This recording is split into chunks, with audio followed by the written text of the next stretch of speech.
Like the great literature it celebrates, Penn is timeless and wears its 90 years with wisdom and verve. So congratulations to all of you. All of us at this great university are honored to be the site for your premier literary event.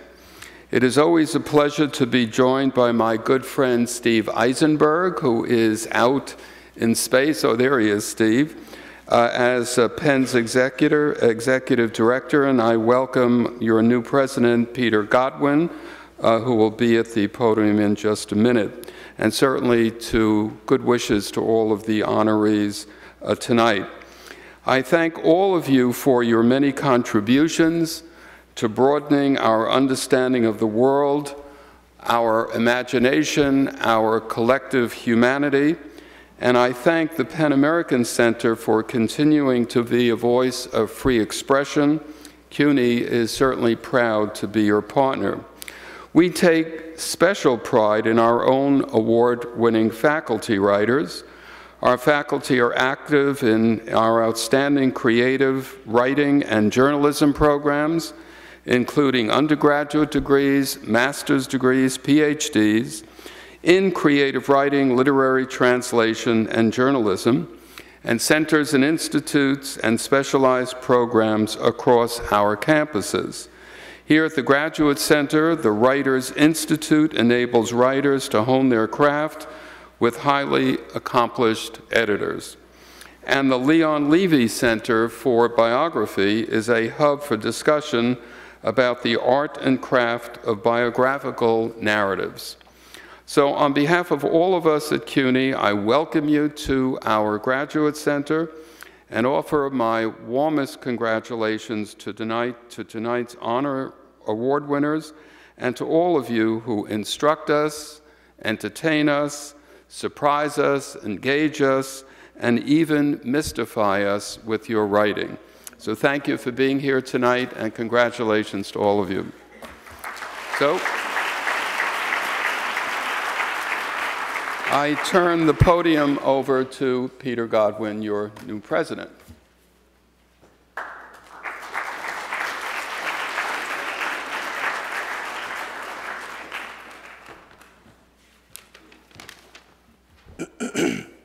Good evening. I'm Peter Godwin, the president of PEN America, and it's my great pleasure to welcome you all to PEN's annual Literary Awards ceremony. Please take a moment to turn off your cell phones as they can interfere with the navigation of this craft. Also, you'll notice that we're recording tonight's ceremony for our newly digitized PEN archives. We're particularly excited about this year's awards because we're celebrating PEN's 90th anniversary. And in honor of this august birthday, we've given each of tonight's honorees the challenge of keeping their remarks to 90 seconds, one for every year of PEN's existence. PEN's Literary Awards provide a chance for us to celebrate literature and writers, to hoist banners over the very best of the year's books, recognizing their excellence and drawing them to the attention of new readers. All of our work, advocating for freedom of expression, assisting translation, advancing literary fellowship, feeds into these awards and the wider body of literature they represent. We're so grateful to our dedicated judges, drawn from the finest ranks of the literary community, many of whom have devoted dozens, if not hundreds of hours to reading and deliberating with their peers. We'd like to thank the Literary Awards Committee, the Children's Book Committee, and the Translation Committee for finding such able judges. We're also grateful to all our generous donors and partners who endow these awards. I'd like to thank in particular those who have joined us here tonight, Joan and Clara Bingham and Vanessa Lilly, who fund the PEN Robert W. Bingham Prize, Phyllis Reynolds Naylor, who funds the PEN Phyllis Naylor Working Writer Fellowship, Kathleen Beckett, who established the PEN Stephen Kroll Award for picture book writing in honor of her late husband, Stephen Kroll, John Skipper, John Walsh, and Gary Hoenig of ESPN, who are responsible for both PEN ESPN awards, Lily Tuck, who funds the PEN Edward and Lily Tuck Award for Paraguayan Literature, Laura Pels, who funds the PEN Laura Pels International Foundation for Theatre Awards, and Jackie Weld, who funds the PEN Jacqueline Bograd Weld Award for Biography.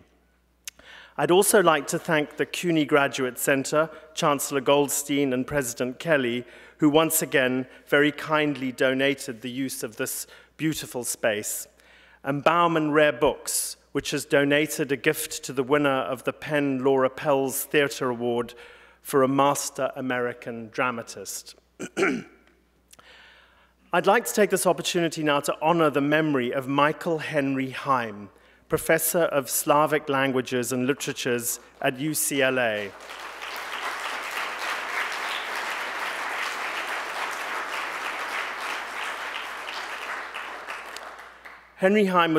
Michael Henry Heim was one of the world's greatest translators. He died last month after a 2-year battle with brain cancer. He was the anonymous donor who created the PEN Translation Fund in 2003 with a gift of $734,000.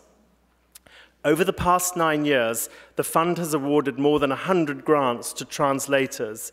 Michael Heim's extraordinary vision, strongly supported by his wife, Priscilla, recognized the unique place of translators in our literary life. Heim knew better than anyone how translation so crucially serves us by providing the key in our own language to all the world's literature. We honor his magnificent legacy now, with his wife's permission, by renaming the PEN Translation Fund the PEN Heim Translation Fund, and we would like to dedicate tonight's Literary Awards ceremony to his memory. And finally, I'd like to welcome to the stage Barbara Kingsolver, who has kindly agreed to introduce this evening's honorees. Barbara Kingsolver is the author of 14 books translated into more than 20 languages. She's been awarded the National Humanities Medal, the Dayton Literary Peace Prize, and the Orange Prize. In 1998, Kingsolver established what is now known as the PEN Bellwether Prize for Socially Engaged Fiction, which is being offered at the PEN Literary Awards for the first time this year. With a purse of $25,000, it's the nation's largest prize for an unpublished first novel and has helped to establish the careers of more than half a dozen new literary voices. My only slight regret this evening is that since she's retired from public musical life, we're tragically too late to hear Barbara Kingsolver on keyboards in the band The Rock Bottom Remainders, alongside such other literary luminaries as Amy Tan, James McBride, Scott Turow, Mitch Albom, and Stephen King. Ladies and gentlemen, Barbara Kingsolver, founder of the PEN Bellwether Prize.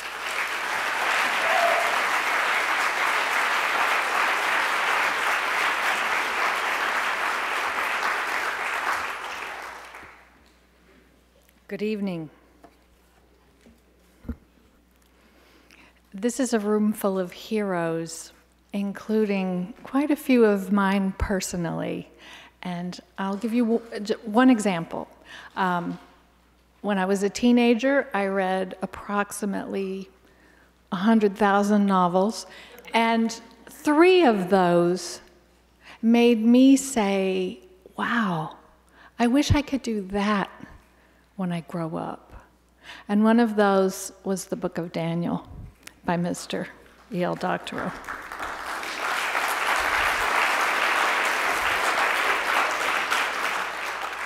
I could give a lot of other examples, but I have taken the vow of the 182nd keynote. So suffice it to say that there are those in this room who've been inspiring and leading on the likes of me for the whole of my writing life. And if it makes you feel a little bit old to hear that from someone with some gray in her hair, I can only say, maybe you are. Well done. There are others here who I am only just discovering, or who may be just on the verge of being discovered by all of us because of a profound nod from pen tonight. And that's also really exciting. We're gathered tonight under a logo that is inspiring, if not outright intimidating. That great upright sword of a pen with a serious point on it, cocked and loaded with the safety off. That is our beacon. You have to love the juxtaposition of those two words, pen, American. It's not an oxymoron, after all. We salute the fierce, indefatigable pen, 90 years and counting, with ink still pumping in its veins. And it doesn't even matter that nobody actually uses those anymore, except for a charming antique ritual known as signing the check. We know a good symbol when we see one, right? You're never going to get a picture of a laptop to look that badass. The munificence of Penn's awards is to cultivate every conceivable walk of the writing life. Tonight we honor the dreamers, the visionaries, the faithful and poetic translators, the doctors of the soul who can distill the experience of one human being and inject it into the heart of another, with devastating and wondrous results. We're here because we still believe in the international and timeless currency of the written word. Because when we can hold our own lives up to the light, side by side with the life of the imaginary stranger, that's how we can see what's possible, what we ourselves could be, what the whole world could be. Ladies and gentlemen, let the games begin.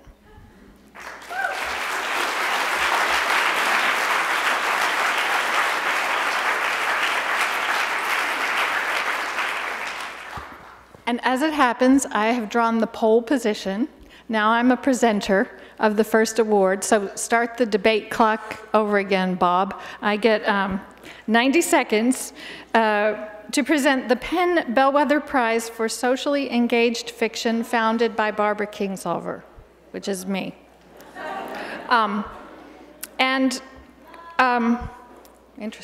Interesting. We're gathered here in the first year of its presentation in this form as the Penn Bellwether Prize, but it's actually a little bit like a birth announcement for a 10-year-old, because it has been presented 7 times before. It's an idea I cooked up over 10 years ago as an antidote to what I can only describe as a deficit of courage in American letters.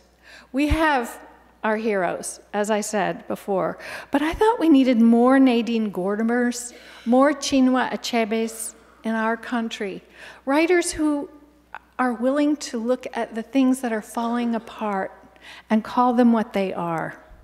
That's what I named socially engaged literature. The prize is meant to be a career-founding event for a writer. It's awarded to an unpublished first novel, and I believe it may be the only one of these Penn Prizes that goes to an unpublished manuscript. So the prize is $25,000 in cash, and also that holy grail, a guarantee of publication, which we can guarantee because of our wonderful publishing partner, Algonquin Books, and our miraculous partner editor, Kathy Porres. So after administering this prize for over a decade, my idea found its dream partner in Penn American, because their vision is the same as my vision. And eHarmony could not have done better in finding me a dream partner. Now, what I will say very quickly about the winning novel is that it has haunted me since the day I read it. Its characters are so real, so damaged by the brutal unkindness of their circumstances, so belligerent, and still so attached to their lives. They are teenagers living with severe disabilities and the corruption of profiteering medical care in privatized nursing homes. The book is shocking for its revelations and its beauty. Now, we judge these manuscripts blind. So when we're reading a manuscript, we have no idea who wrote it, nothing, we know nothing, not the gender, not the age, nothing, not the resume. But as I read this book, I kept thinking, whoever did this, whoever wrote this, if we launch this writer onto the literary scene, he or she is going to have so much more to say. I don't think I was wrong about that.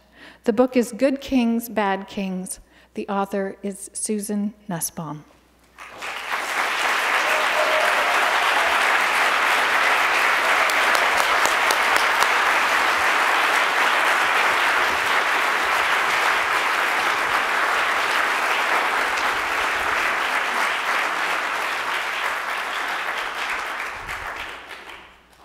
Well, we only have, 10 seconds. So I'd like to thank Penn. I'd like to thank my wonderful agents, Peter and Melanie, Algonquin Press, especially Kathy Porries, the representing Nussbaums, New York Nussbaums in the audience, and friends. But most particularly, Barbara Kingsolver, who had the idea that social justice fiction was really a big deal and sort of imperative for a few people. And I don't know, you just, to have something you can win without really having done anything is, and it's a nice chunk of change. So, anyway, thank you all.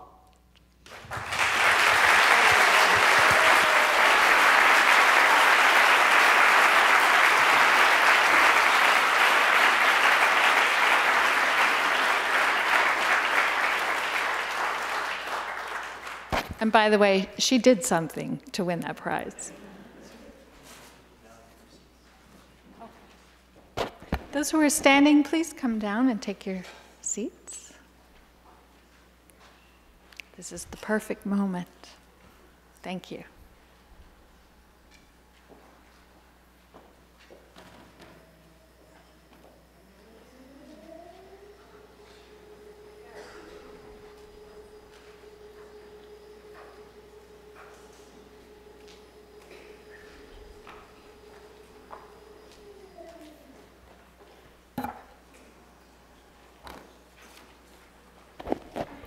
Good evening. I'm Susanna Reich, Chair of Penn's Children's and Young Adult Book Authors Committee, and I'm excited to be here tonight to present the first of 2 awards for children's and young adult literature. I doubt that children's books were on the minds of those who founded Penn 90 years ago, but today children's and young adult books are on the front lines of the battle for free expression in the United States. 8 of the 10 books on the American Library Association's 2011 list of most frequently challenged books are for children and young adults. And of the top 100 most banned and challenged books of the first decade of the 21st century, 73 are children and young adult books. So we really have our work cut out for us. Children's and young adult book authors make up more than 10% of the Penn membership. And tonight we're delighted that they're being honored alongside those who write for adults. The Penn Phyllis Naylor Working Writer Fellowship is awarded to an author of children's or young adult fiction who has published at least 2 books to complete a book-length work in progress. The fellowship is supported by an endowment from Phyllis Reynolds Naylor. Please join me in welcoming Phyllis and thanking her for her generosity.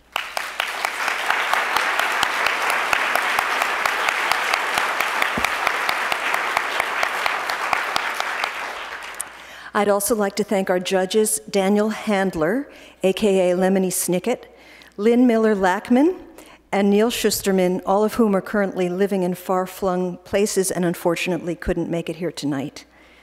The winner of this year's Penn Phyllis Naylor Working Writer Fellowship is Sarah Dooley for her novel Free Verse, to be published by G.P. Putnam's Sons. When I read Sarah's manuscript, I was struck not only by the excellence of the writing, but by the totally believable voice of the main character, a teenager named Sasha Harless, who has been abandoned by her mother and then loses her father in a coal mine disaster and her older brother in an accidental fire. I was also captivated by the convincing way that Sarah depicts the gritty, hardscrabble town of Caboose, West Virginia, and its inhabitants.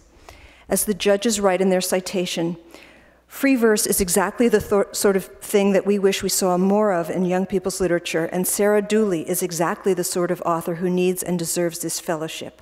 It is a startling book, surprising at every turn, and its exploration of poverty, trauma, and loss deserves to be read by as wide an audience as possible. Sarah, would you please come up to receive your award?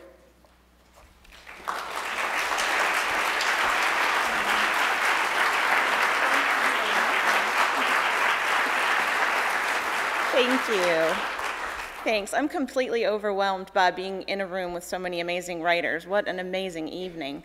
I'm a more confident writer than I am speaker, but I do need to say a heartfelt thank you to Phyllis Reynolds-Naylor. I'm completely in awe of you and your generosity and also your writing. I've been a fan for a long time.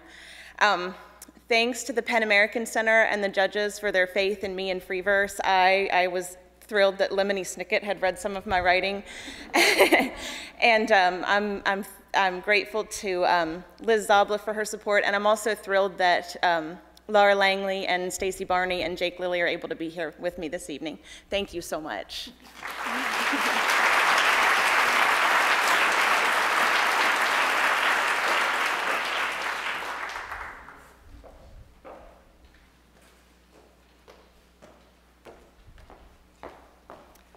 Hello.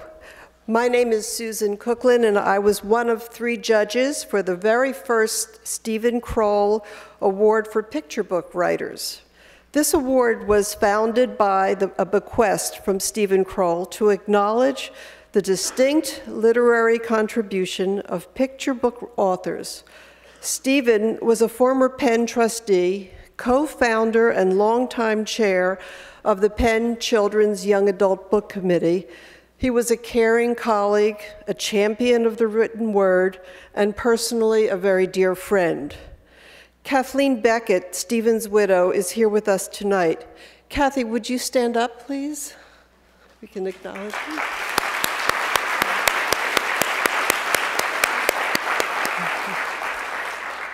While reading the many wonderful picture books for this award, I asked myself, what would Stephen want?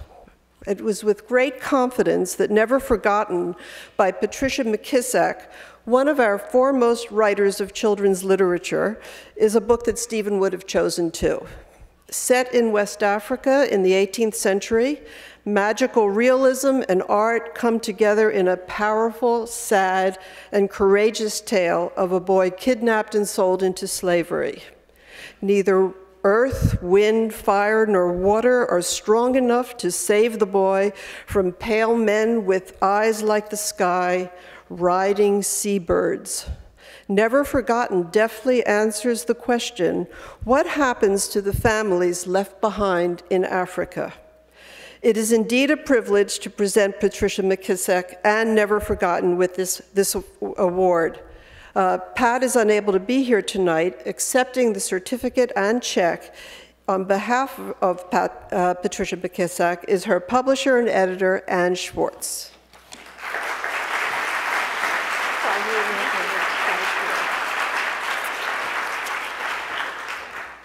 Well, Pat is very sorry she can't be here tonight. She has had a rather long illness, but she's recovering, which we're all very happy about. So I have her speech right here. And she starts by thanking me. How great. Thank you, Anne, for delivering this acceptance message for me. I especially appreciate all you and Lee Wade did to make Never Forgotten an award winner. And in memory of Leo Dillon and to his wife, Diane Dillon, I am eternally grateful for your illustrations that sang on each one of the book's pages. There are so many people who deserve a shout out, my family, friends, my agent Elizabeth Harding at Curtis Brown, and others. You know who you are, and I thank you. Thanks also to the PEN Awards Selection Committee for seeing value in my work and choosing me to be the first recipient of the Stephen Kroll Award, honoring the author of an illustrated children's book. it is with an equal measure of pride and humility that I accept this prestigious award. I struggled with how to end this 90-second acceptance speech that expresses my heartfelt appreciation until I thought to turn to the voices that have been my companions for more than 30 years, my readers. And I remembered a letter I received from a kindergarten class in Mississippi soon after Hurricane Katrina. "Dear Ms. McKissick," they wrote, "the books you sent us made us elephant happy." Well, this award makes me elephant happy too. Thank you.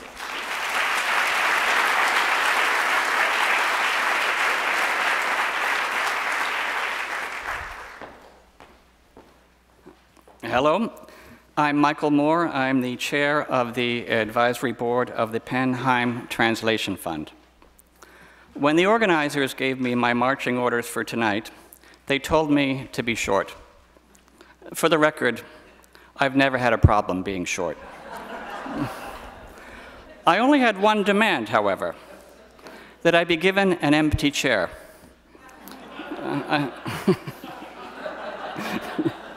I can't imagine why they turned me down. But on the serious side, there is indeed an empty chair tonight, and that is the chair of Michael Henry Heim, who together with his wife Priscilla created this fund with intelligence, vision, a deep commitment to literary translation, and a lot of heart. He was no millionaire. He worked right up until the end, teaching, translating, giving talks, and always and everywhere advocating for a more vibrant and robust culture of translation in the United States. Indeed, Priscilla and Mike's gift of $734,000 grew out of investment earnings from the death benefit his mother had received in 1945, when his father was killed in an accident at a military base. Priscilla and Mike built up that fund over the years through wise investments, living a simple life, adding to the fund when they could, and then donating it to the PEN American Center as an endowed fund to help future generations of translators. I don't think I'm alone in seeing something absolutely unique in this gift, and the virtues of frugality, wisdom, generosity, and modesty that it portrays. And I know that I speak for my fellow members of the advisory board of the Translation Fund. Susan Bernofsky, Barbara Epler, Edwin Frank, Michael Reynolds, Richard Seaberth, Elliot Weinberger, and Natasha Wimmer, when I express our high esteem for Mike and Priscilla, our sincere admiration for Mike's life and work, and our deep sorrow at his untimely passing. At the same time, we are committed to continuing his life's work, identifying talented and imaginative translators, worthy projects that American readers should be reading, and helping those translators and those projects to find publishers. And I have to say, in the 2 years that I've been chairing this fund, it's been remarkable, the kind of response that we've received from publishers the minute that we announce our winners, and people who have been trying for maybe a decade or more in some cases to find a publisher for work finally succeed through this fund. Twice before, I have stood on this same stage and had to speak on Mike Heim's behalf when he was unable to be here to accept recognitions that had been accorded him by his fellow translators. First, in 2009, when he was awarded the Ralph Manheim Medal for his career, and then again in 2010, when he won the PEN Translation Award for his work on the Dutch novel Wonder by Hugo Claus. On both occasions, he provided me with written remarks extending his apologies for not attending, most memorably, and I quote, "There is nothing I would have liked more than to be with you this evening, but my day job is as a teacher at the far side of this country, and since that day job pays for my translation habit, in this country, full-time literary translator is still an oxymoron, my obligation is to remain here with my students." This year, of course, he gave me no note to read to you, but I have been blessed by a long correspondence with Mike, and in one of our last emails, he wrote the words with which I would like to conclude my tribute. "Dear Michael, I've been talking nonstop since I sent you the email a few hours ago, and I've clean run out of words.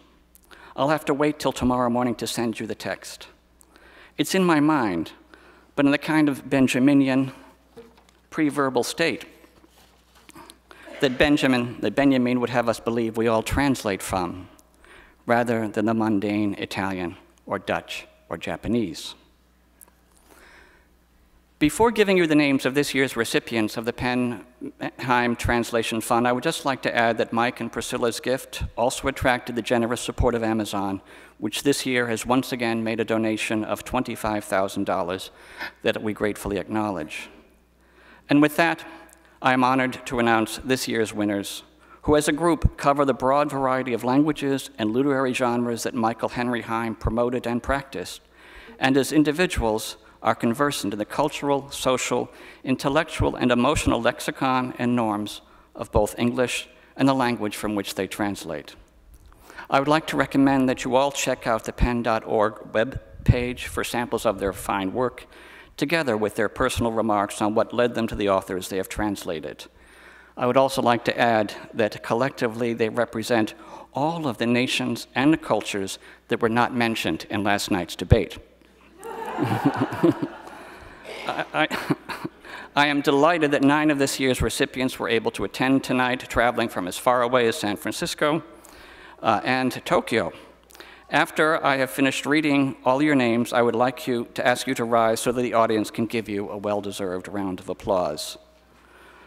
So the winners this year are Bernard Adams for Ahora Haza, The Hangman's House, a novel by Hungarian writer Andrea Tompa; Alexander Booth, Im Felde Latein, in Field Latin, a collection of poems by German poet Lutz Seiler; Brent Edwards for L'Afrique Fantôme, Phantom Africa, an ethnographic study with autobiographic elements by the French writer Michel Leiris;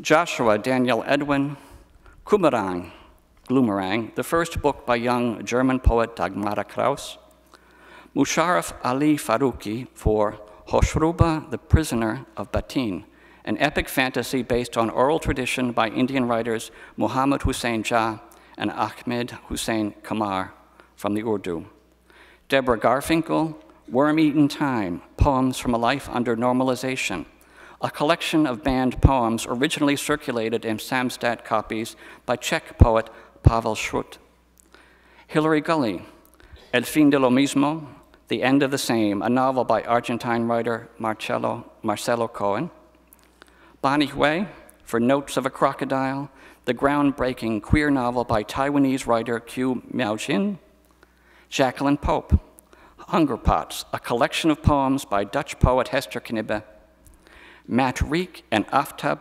Ahmad, Mirages of the Mind, a novel by Pakistani writer Mushtaq Ahmad Yusufi from Urdu; Carrie Reed for Yungyang Zazu, Miscellaneous Morsels from Yuyang, a compendium from the Tang Dynasty by Duang Chenxi; and finally, Nathanael, The Mausoleum of Lovers, French novelist and AIDS activist Hervé Guibert's posthumously published collection of private journals.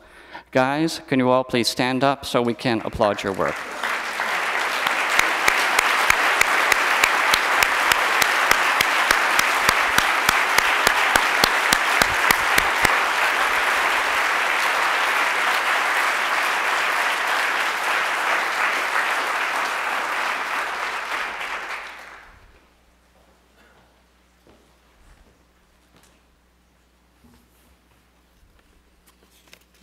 Hello.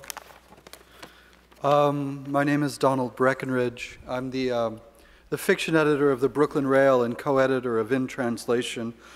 I'm here with you this evening to present the Penn Translation Prize, which is for a book-length prose translation that was published in 2011. Along with my colleagues on the panel, Minna Proctor and Aaron Aj, we were tasked with awarding this prize and spent the better part of the spring and summer reading nearly 100 works in translation.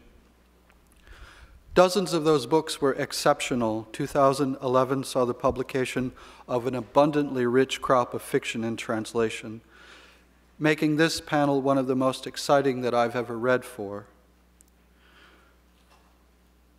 The runners-up for the prize are Sinan Antoon, who's here this evening. Sinan, you want to stand up so we can applaud your efforts?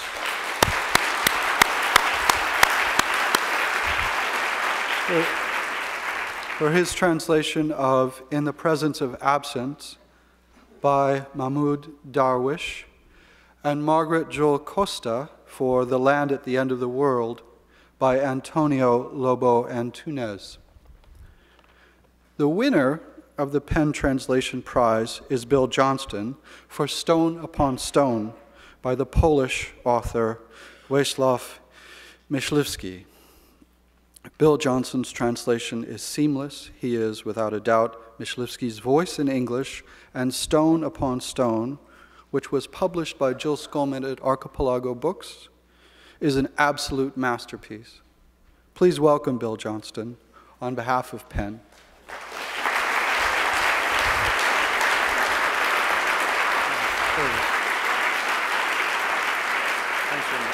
On behalf of PEN and readers everywhere, it is my pleasure to present you with this prize. First of all, I want to say that Mike Heim was and is my hero, both as a translator and as a human being. It was my incredible good fortune that Polish was the only European language he didn't translate from. And that's really barely a joke. I just want to thank 4 people in particular who have helped me with this project. First of all, I want to thank Wacław Myśliwski for writing one of the most extraordinary novels I have ever read.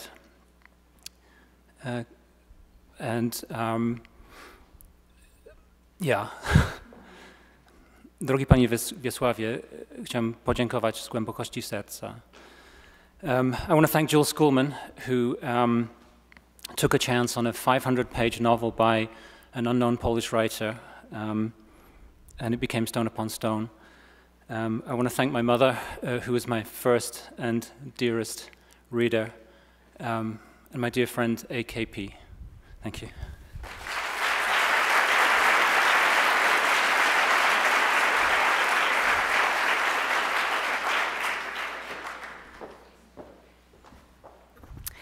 Hi, I'm Susan Bronowski. I'm the chair of the PEN Translation Committee, and I will be presenting a few more translation prizes. No surprises here. We'll start with the PEN Award for Poetry in Translation. This is a $3,000 award for an outstanding book-length translation of poetry into English. This award is made possible by a bequest from translator and PEN member Ray Dalvin, who is a professor of modern Greek at NYU and is currently supported by the Kaplan Foundation. This year's judge was Christian Hawkey. The runners-up for this year's prize are Mark Ford for his translation of New Impressions of Africa by Raymond Roussel, and Susanna Need for her translation of Light, Grass, and Letter in April by Inger Christensen. And Susanna, I think you're in the audience. Will you stand up for some applause?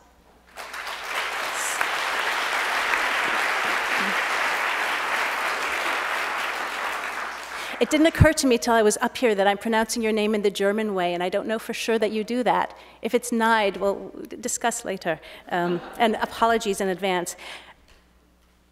The recipient of this year's PEN Award for Poetry and Translation is Jen Hoffer, who's the author of several books of poems, Slide Rule, The Root, and One, as well as translations from the Spanish of works by Laura Solorzano, Dolores Dorantes, and an anthology's worth of female Mexican contemporary poets. She's also published a number of chapbooks that are beautifully handmade objects.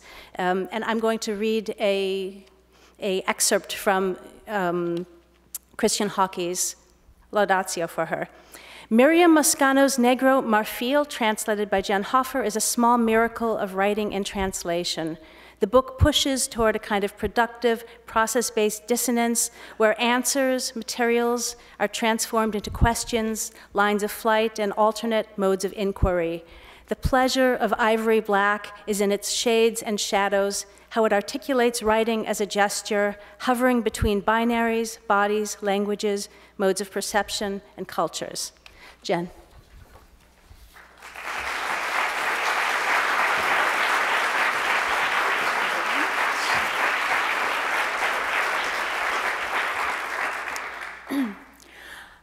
I want to begin by acknowledging Miriam Moscona, who wonderfully is here this evening, and without whose amazing book, Negro Marfil, my translation, Ivory Black, could not exist. Would you please stand up? Levántate, por favor, Miriam.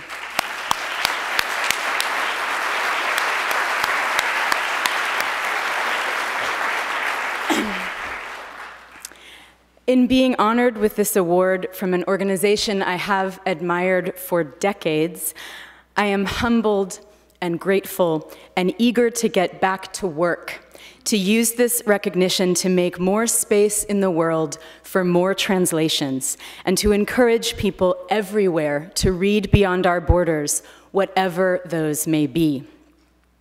Rosemary Waldrop, who won this award in 2008, and whose translations and writing have been central to my own thinking and practice, wrote the following sentences about writing. In her words, I hear the harmonics of a poetics of translation. The blank page is not blank. We always write on top of a palimpsest.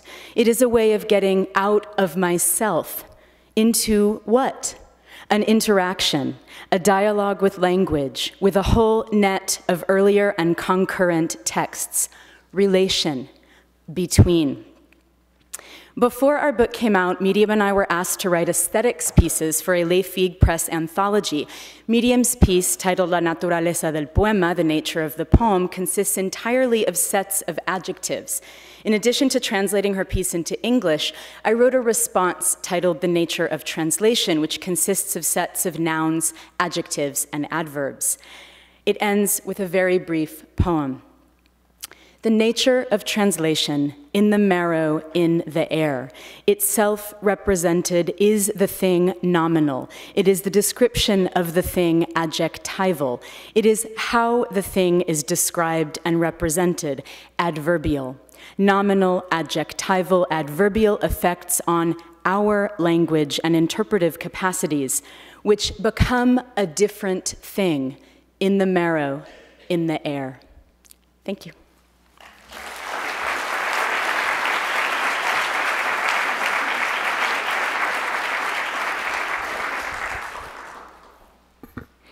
The PEN Edward and Lily Tuck Award for Paraguayan Literature was established by a generous grant from Lily Tuck to assist with the translation of Paraguayan literature into English. I think Lily Tuck is here. Would she also please stand to be acknowledged?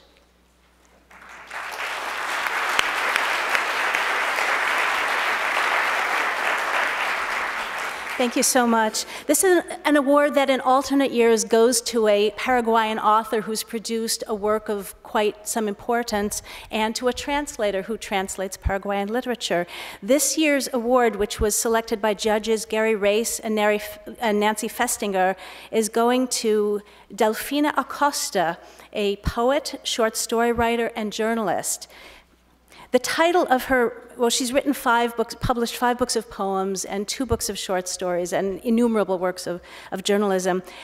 The title of her most recent book of poems, Versos de Amor y de Locura, Poems of Love and Madness, precisely reflects the matter and mood of these delicately crafted pieces. Acosta's concision and controlled meter enable her to explore relationships, happy and embattled, lovers absent and present, love worldly and divine, within the limits of relatively short lyrics. The poet's nuanced use of figurative language and her speaker's frequent exposure to nature and the elements imbue these poems with an intense and urgent poignancy. Delfina Acosta is not with us tonight, so we will applaud her in her absence, perhaps.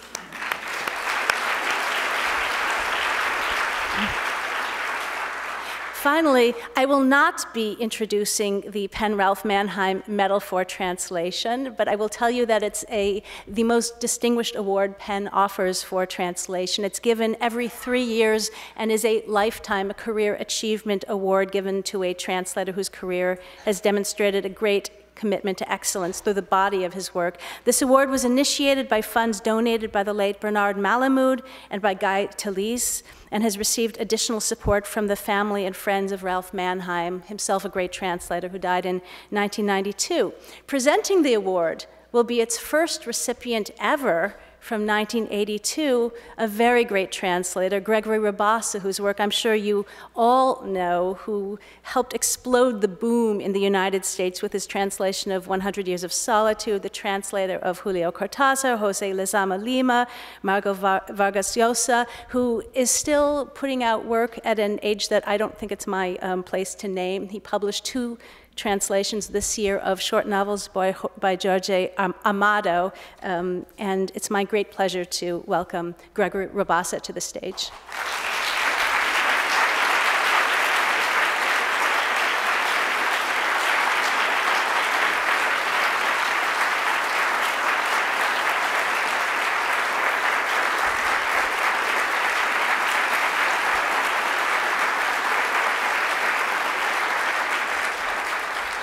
Thank you, Susan.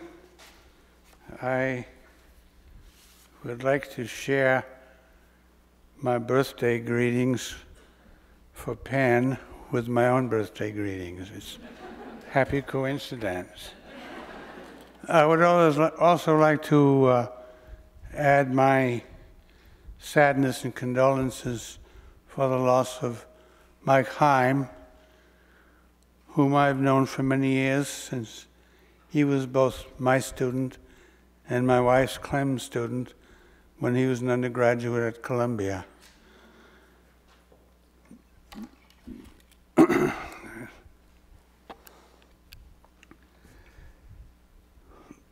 I would like first to make one little change in the description that was published about what I had to say about Margaret Sayers Peden. In the editing, her last name somehow got into where I had given her nickname, call it that, the name by which we all love her, which is Petch.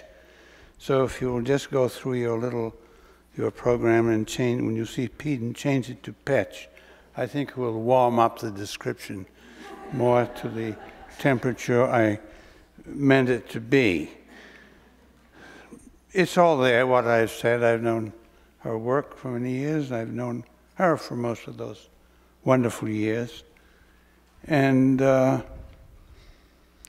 it's such a great pleasure now to give her, or present, I don't give it, present her with this medal, which I won myself some years ago. I've been laboring in these vineyards for some years, and I've always followed my peers, and it is high time that Petch was given this award. We, at the same time, can also turn a sorrowful eye to some of her works, because they were done by Carlos Fuentes, whom we lost also quite recently. So if Petch would come up, I would like to present her.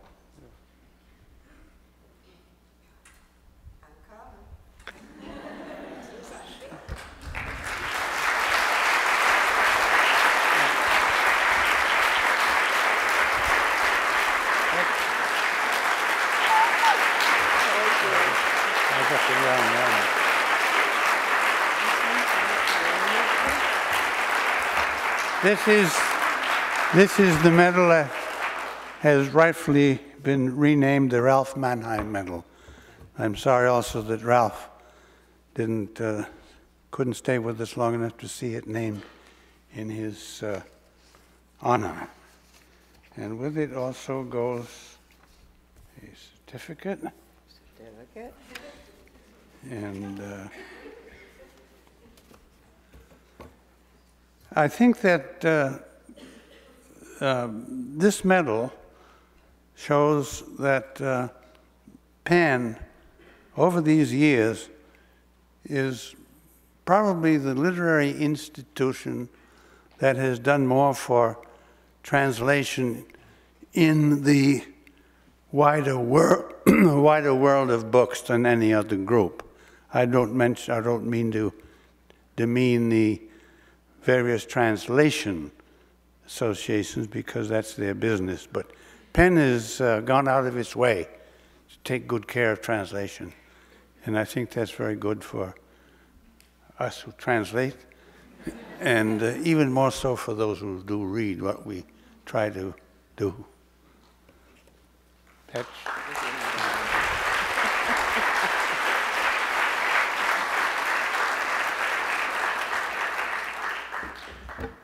Greg, you want to stay with me? I'll stay with you. What a wonderful evening. I'm reminded a little of those occasions like the Academy Award when if you're going to speak too long, they raise the music. But don't worry, because I have very little to say other than thank you. Thank you to everyone, to the PEN Translation Committee, to, how can I thank everyone? Think of all the authors I have known, how good they've been to let me do their books, how much I owe to them, and how wonderful it is. And I wanted to tell you one little personal story to you who are young translators. I fell into translation totally by accident. I was writing a PhD thesis on a Mexican playwright named Emilio Carballido. And I came across a small novel of his that I thought Bill Peden would like. And I said to him, I wish you could read this. He said, you know I can't read Spanish. Why don't you translate it? So I did. And then I sent it to the University of Texas Press, who accepted it and published it without changing one word. And I thought, boy, this is the way to go. And so I kept translating. I kept thinking of all the people whom I owe such a deep debt to. Think of all the years we've known each other. It's wonderful. And thank all of you so much. Appreciate it. Thank you, Brian.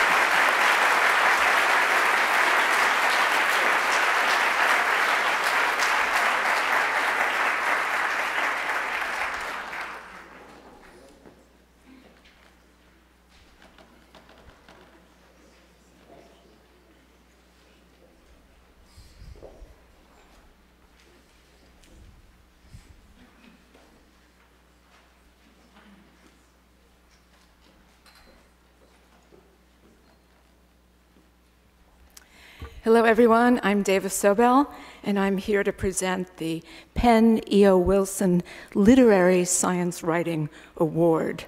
This is given for a book of literary nonfiction on the subject of the physical or biological sciences, published in 2011. It was founded by scientist and author Dr. Edward O. Wilson, activist and actor Harrison Ford, and the E.O. Wilson Biodiversity Foundation. We do have a runner-up for this prize. It's Donovan Hahn for Moby Duck, the true story of 28,800 bath toys lost at sea, and of the beachcombers, oceanographers, environmentalists, and fools, including the author, who went in search of them. Please stand up, Donovan.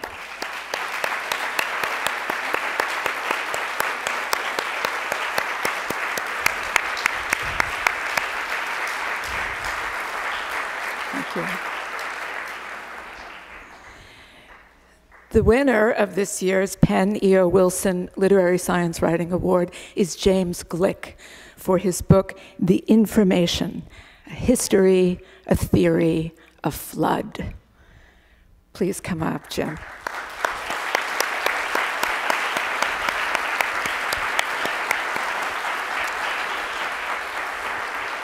Jim and I share the same wonderful agent, Michael Carlisle, who is here tonight, and also a penchant for one or two word titles. So, Jim, as a great admirer of yours, I am really happy to be the one to hand you this award. My fellow judges and I took very much to heart our charge to confer this prize on a book that was not only important and authoritative, but one written with true grace and style. So, what just happened? You took on a topic that might have turned to chaos in another's hands, but you handled it with your characteristic genius. And you appreciate, perhaps more than anyone, how the pace of our lives has grown ever faster since the time of Newton, Isaac Newton, and you have given your readers a profound appreciation for the information that governs our bodies and guides the world around us. Congratulations. Elizabeth Colbert, Charles Mann, and I salute you as a gifted and literary science writer.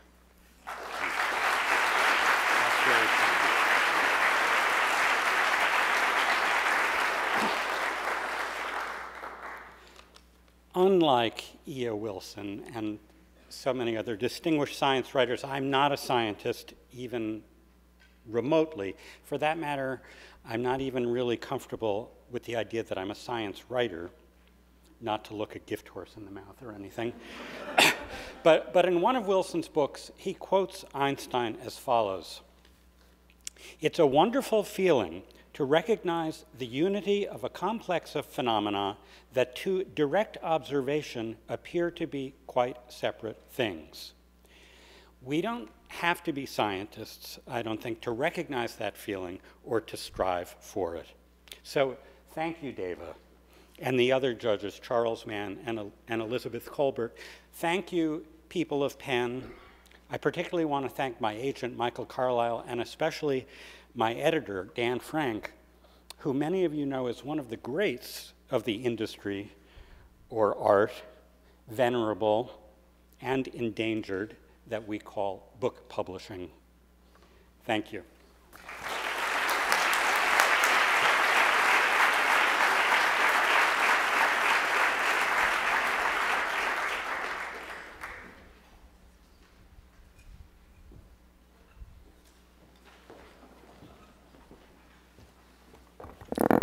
Good evening. I'm Rob Flater, and it's my pleasure to be here tonight to present the Penn ESPN Award for Literary Sports Writing. This is awarded to a nonfiction book on the subject of sports, published in 2011. Before we get to the books, I would like to take a moment to thank John Skipper, John Walsh, and Gary Honig of ESPN for making this award possible. Will you gentlemen please stand up so we can applaud your generosity and support?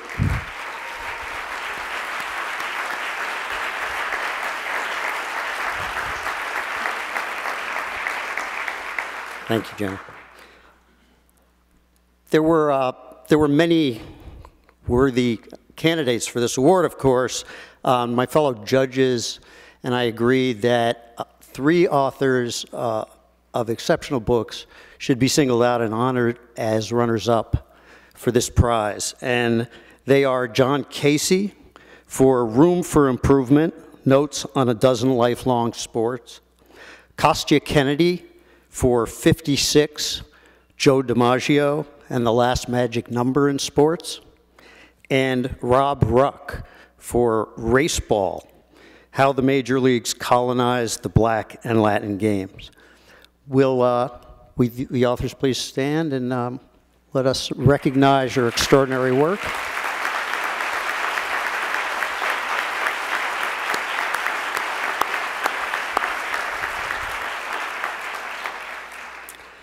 The winner of this year's Penn ESPN Award is Dan Barry for his wonderful book, Bottom of the 33rd, Hope, Redemption, and Baseball's Longest Game.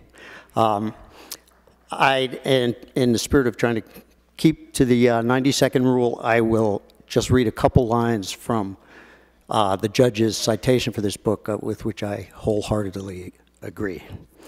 In this lyrical and meticulously researched account, Barry gives us baseball in all its glory, both sacred and profane, animating not just an historic game, but the remarkable cast of characters whose lives converged one frigid night in Rhode Island, where an insignificant minor league contest was transformed into the stuff of legend. This story of a struggle to endure and prevail in this freakish epic game, but also in the Darwinian world of minor league baseball, is modern mythology. And Barry brings it to life with passion and humor and heart. Bottom of the 33rd is a dazzling demonstration of the magic of sports and of great storytelling. It's my pleasure to award this to Dan Barry.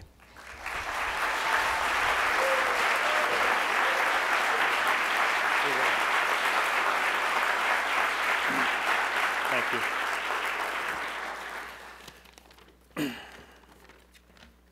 The longest game in baseball history lasted 8 hours and 25 minutes.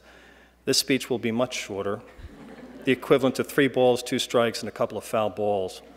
I want to thank the Penn American Center and ESPN for this breathtaking honor. I also want to thank the 3 judges who at this stage cannot change their minds, Rob Flater, Marshall John Fisher, and Mark Mulvoy. In fact, the rest of my speech is just one big thank you to my wife, Mary Trinity, my daughters, Nora and Grace, to everyone at HarperCollins, especially my great editor, David Hershey, and his truly gifted assistant, Barry Harbaugh, to my ever-supportive literary agents, Todd Schuster and Lane Zachary, and to everyone in the Pawtucket Red Sox organization, and to the great city of Pawtucket, Rhode Island, for opening their doors to me, a New Yorker. You pronounce the city's name as though you're spitting out a tooth, Pawtucket. But don't be fooled, this is a proud American city, an authentic place. Lastly, I want to thank all the old ball players who shared their stories, especially Dave Koza, who is the hero of this book, but not because he drove in the game's winning run. He never reached the major leagues, he struggled with his bitterness, and after his retirement, he stumbled in the large world outside a baseball diamond. But he got up and kept going, and that's the best that any of us can do. Thank you very, very much. I'm truly humbled.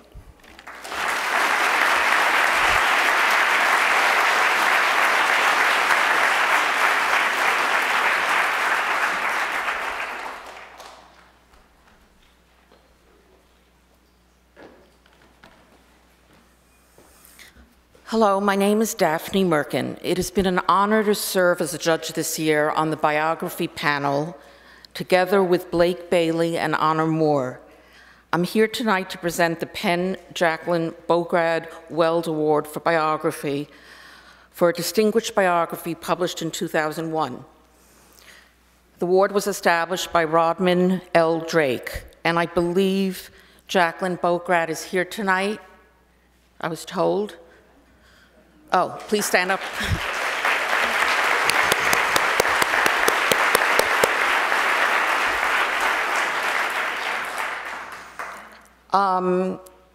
I would like to acknowledge our runner-up for the award, Janie Scott, for her superb biography, A Singular Woman, The Untold Story of Barack Obama's Mother. Janie, if you are here, would you please stand up?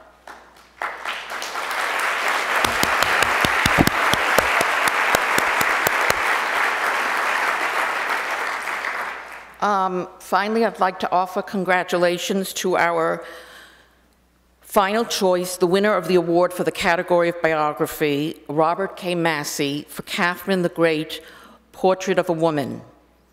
Catherine the Great rescues its subject from many of the mythologies that have attached to her as a powerful woman, and manages to bring Catherine and her populous coterie to vivid life. Robert Massey's grasp of the nuances of Russian history is extraordinary, and his capacity to illuminate Catherine's considerable achievements, dramatize her relationships with the European intelligentsia of the period, and follow the trail of her large and extended network of royal relations makes for a richly complex and immensely readable narrative. Massey has a gift for teasing out the piquant detail and demonstrates a light-handed but psychologically penetrating touch in the depiction of character. Catherine the Great encapsulates the art of biography at both its most polished and most informed. It is my pleasure to welcome Robert Massey to the stage to receive this award. His pen back. Thank you.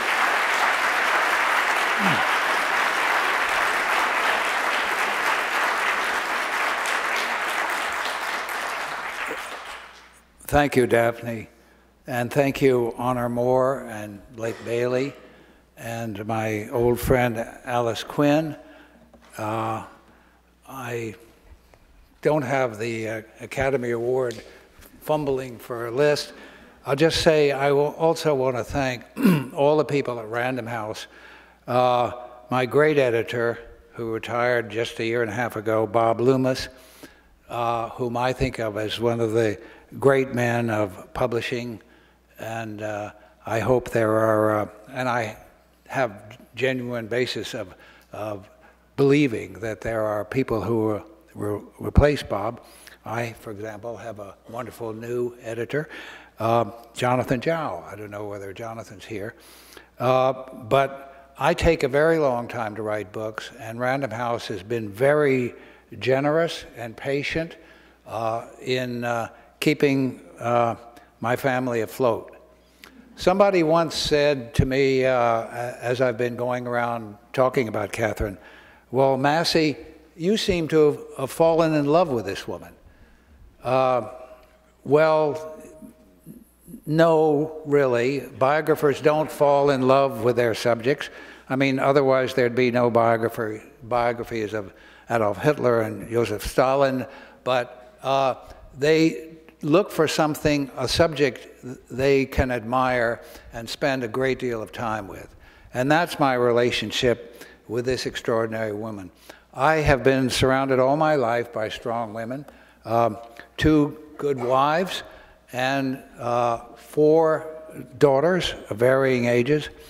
And I think Catherine is somebody whom women, even though she lived 200 and some years ago, that women today could learn from. How did she do it? She was a little German girl. She came to Russia. She became an empress, and the rest is history, biography, and the touches of scandal, most of it untrue. But I love doing this book.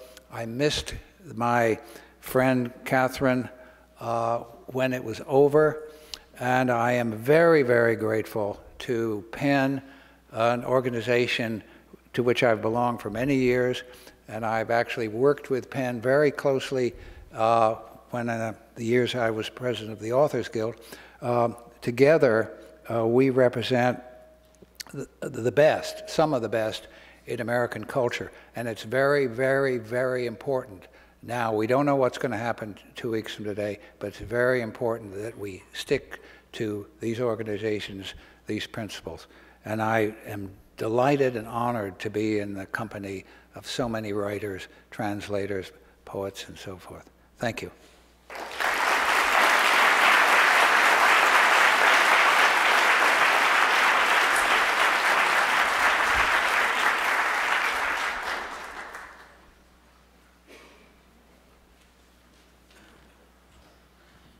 Good evening.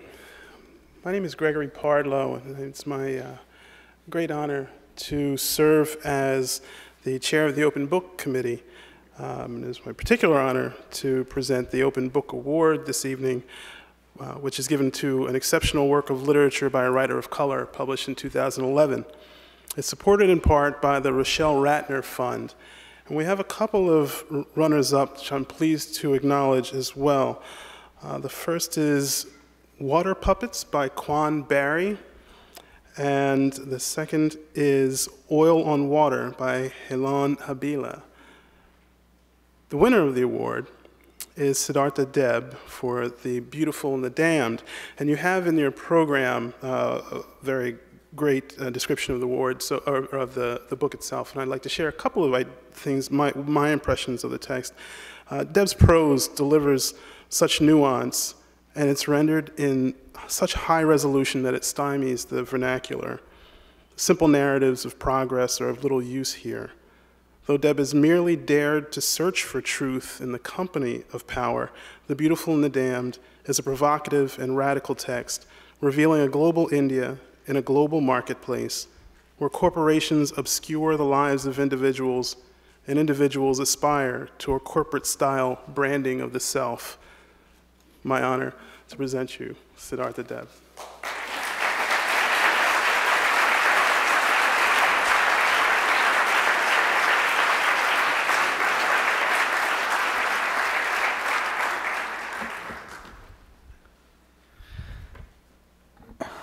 It's really amazing for me to be here with people whose books I've read, bought secondhand, so you didn't get royalties for them. But what can I say? I was a poor journalist in Delhi. But the joke in school, which is probably where I received my last prize some 30 years ago, was that the Indian having to make a thank you speech in English inevitably gets his or her parts all mixed up. Parts of speech, parts of the body.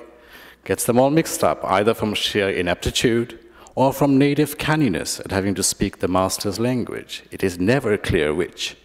So that I thank you from the bottom of my heart inevitably comes out as I thank you from the heart of my bottom.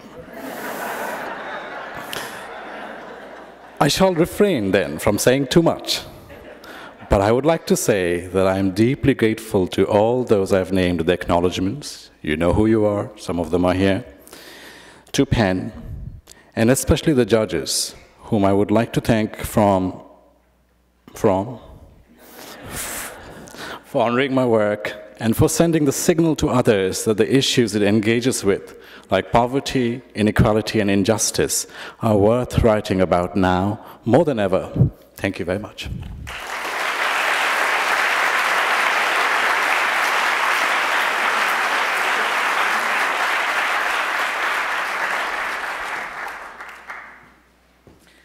Good evening, I'm Bridget Hughes. I am filling in tonight for Dinam Mengistu, one of this year's judges for this prize, who was disappointed he couldn't be here tonight, to present the PEN Robert W. Bingham Prize for an exceptionally talented fiction writer whose debut work, a first novel or collection of short stories published in 2011, represents distinguished literary achievement and suggests great promise. The prize was established in memory of Robert W. Bingham by his family to commemorate his support of young writers, his love of literature, and his contribution to literary fiction. I believe the donors for this award, which has made such a difference to so many writers just starting out, are here tonight, and if I could ask them to stand and be applauded. Joan Bingham, Claire Bingham, and Vanessa Lilly.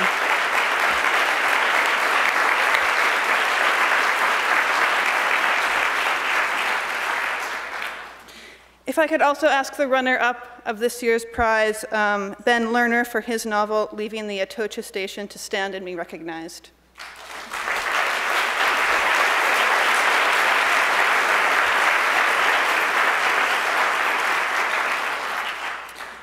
And the winner of this year's Robert W. Bingham Prize is Vanessa Veselka for her novel, Zazen.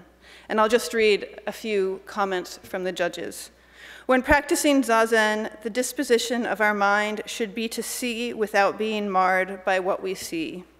This definition stands in stark contrast to the experience of reading Vanessa Veselka's keen dystopian novel, Zazen.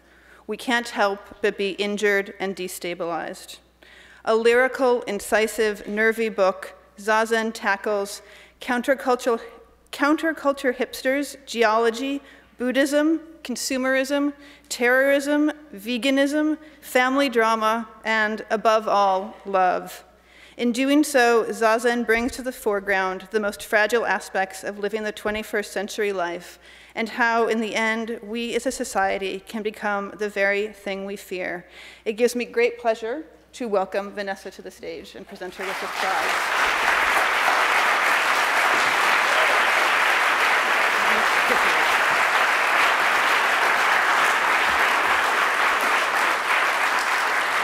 Thank you. This is fun. It's an amazing, amazing thing. I am deeply grateful to the Bingham family for their generosity, to the PEN for its work for many years. to the judges. I felt like I won twice, because when I got the call that I had won, I immediately thought I must be related to somebody on the judges panel. And then I found out I didn't know any of them, and it was like winning twice, you know, it was this, because it's hard to believe it's real, that you could get picked out of the pile and actually win. And it's amazing that there's an organization where that can happen. I want to thank my publisher and editor, Richard Nash, a remarkable, remarkable man. And a lot of people turned this book down, and Richard said, I know who will like this. And I love the man, and I want to thank him. And my family, particularly my daughter, Violet. You see, I've got my notes here. And humanity at large. And then just, I also want to say that I want to thank the translators, because I live my life on reading lit in translation. And so much of what I came from in terms of my view of the world came out of the great literary traditions that translators worked so hard to bring to me. So that's what I got. Thank you so much.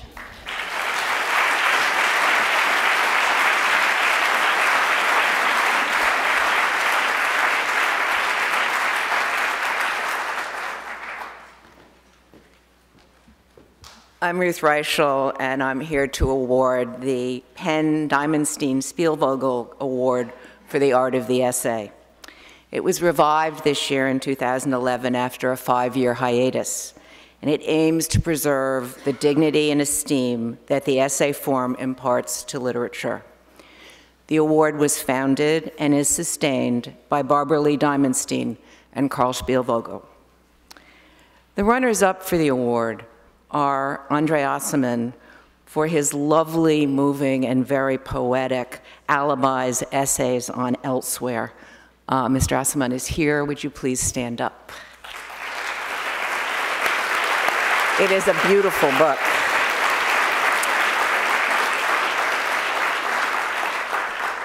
The other runner-up is Robert Gottlieb, who is not here tonight, but I commend to you his Lives and Letters, which is a romp through the end of the 20th century, and it's great fun and often hilariously funny.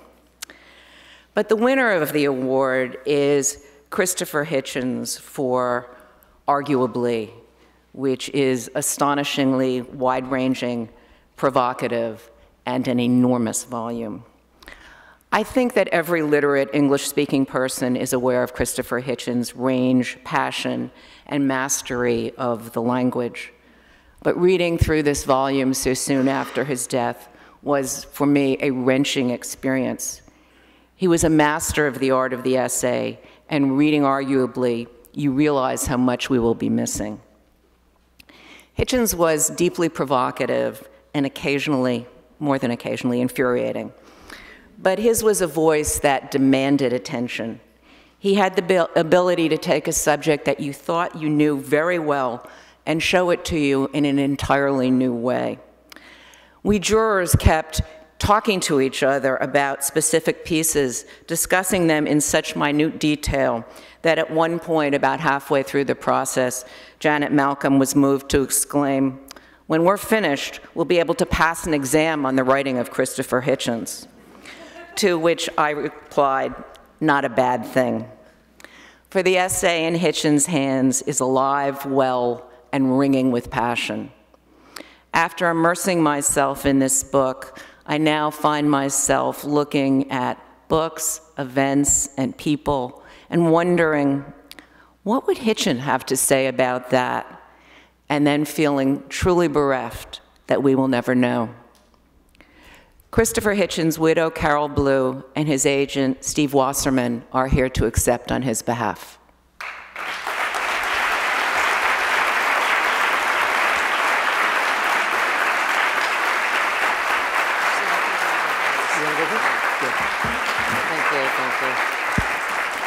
Well, just to take the Academy Award analogy a little further, we're going to do a little duo here. I'm not quite sure why we're both here, so I'll be very brief and just say I ask all the time, I wonder what Hitch would have written about that or this. Wouldn't you like to know what he would say about last night's debate? about Mormon underwear. And I can also say that there are 800 pages in this, and when we took the essays and threw them all on the floor to try and make some sense of what he'd written over the last 10 years, unfortunately there was so much material that about 1,000 pages had to be cut. And while I was bemoaning the fact that he took various pieces out and said, you've got to include that, and Steve Wasserman was with us for some of that process, and Steve also was saying, how can you possibly not put that essay in? Christopher didn't mind at all. He just said, cut, cut, cut, because he could just keep writing as fast as we could cut the essays. So maybe we'll have a chance to read the rest of the essays he did write, even if we won't get to know what he would have said about events now and in the future. Thank you.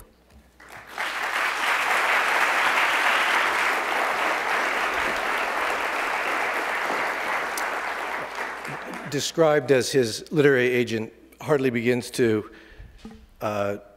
describe the association I was privileged to have with Christopher over 32 years, as in various cases his editor, his publisher of his first books in the United States, and then in the last 6 years of his life, his literary agent. I want to thank Penn. This was an award that would have meant a very great deal to Christopher. He was, as some of you will recall, stalwart 23 years ago when the fought one against Salman Rushdie was made, and he stood up, and I was there in the room, as some of you were there in the room, when it was Christopher's eloquence sailing, not alone, but with tremendous verve, and rallied and put some steel into the spine of all of Penn to stand firm and with solidarity with Salman. This is an organization that meant a lot to him. Secondly, I think I will take the occasion to very quickly tell you that, because it really belongs to history rather than to a private grief, Christopher was, to the very end of his life, an indefatigable essayist.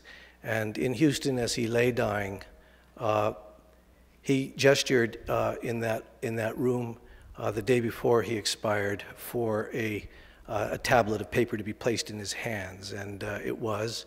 And he gripped the pen and began to write. And after a while, he put it down. He raised the pad toward him, and he had a very bewildered expression. And he motioned to his son Alexander to have his reading glasses put on him so he could see it, and he looked again. Then he turned the pad like it was an iPad or something, and I stood up and peered at it, and alas, all it was a runic scribble, hieroglyphs. It was nothing, so he let it fall to his lap, shrugged his shoulders in a gesture of helplessness, and said, "What are you going to do?" And then there was a moment he paused and closed his eyes, and then he breathed a word, and I couldn't quite hear it, and I leaned in closer. I said, "What are you trying to say, Christopher?" And then he said, as clear as a bell, "Capitalism." I said, "What? Capitalism? What about it?" And he said, "Downfall." Those were the last words I ever heard him utter. It was his rosebud moment. Thank you very much.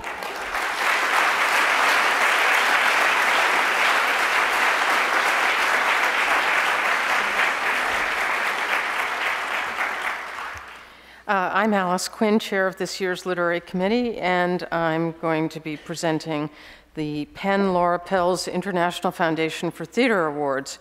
And I think Laura Pels is here. I'd love to have you stand. Thank you so much.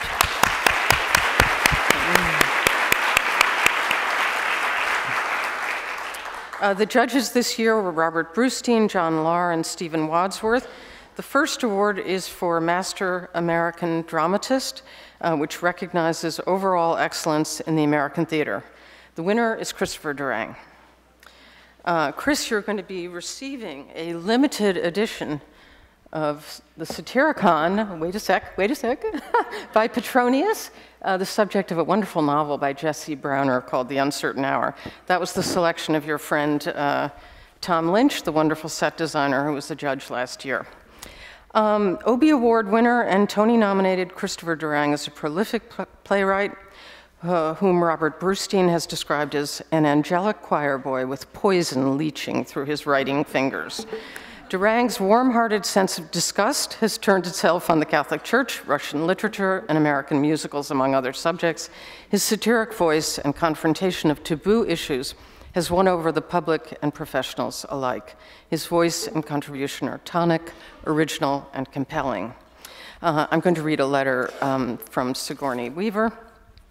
I was fortunate to meet Christopher Durang when we were both students at drama school. From the start, he amazed us. Out of this quiet, polite boy would explode these blistering visions of American life. He was like one of the angelic blonde children in Village of the Damned, seeing right through us. And just below the hilarity and madcap mayhem, this world was suffused with pain and longing and innocence. Chris has been my grandmaster playwright my whole working life. He's been compared to Ionesco and to Beckett, but he is his own delightful universe. In Chris's plays, there's always hope that the world will become a little less crackpot. You have only to look around to see that this is not going to happen. Dear Chris, dear Grandmaster, we in the new play, Vanya and Sonia and Masha and Spike, salute you on this tremendous achievement, and we salute Penn for putting you right up there where you belong. We need your voice more than ever. Keep them coming. Chris Durang, please.